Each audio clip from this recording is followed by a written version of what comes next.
We went into radiation like every day without fail. Sometimes 2 days, 3 days.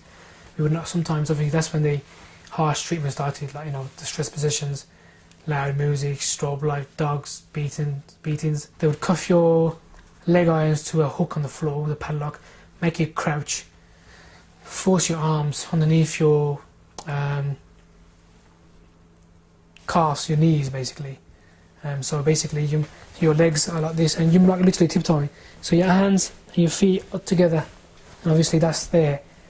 And you can't actually put your feet flat because the amount of there's not enough slack in the chains, and they would cuff with another set of cuffs, cuff that into the hook and hook it in. So you're in that position, that's called stress position. And sometimes they would leave you that in 2.5 days, probably 3 days. At the same time they would have the loud music, which the rooms are very small, and the loud music would be extremely loud. That sometimes, when you're in pain, if you actually take your mind off the pain, it kind of eases the pain. But when you have extremely loud music and you're, in your face, so loud that you can't even think. I've ever been to a club and you're there for too long and you think, damn, I need to get out of here, it's kind of do my head in.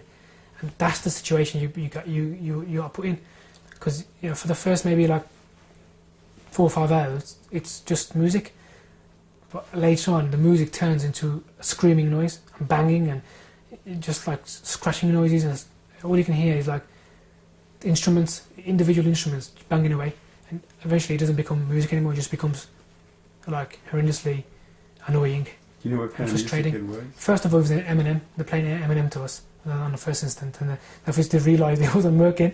So, but obviously, I never knew what the purpose of music was at the time. I kind of find it very odd. When they first played it, and I thought, why have they put music on? Especially they put Eminem. I thought it was an error.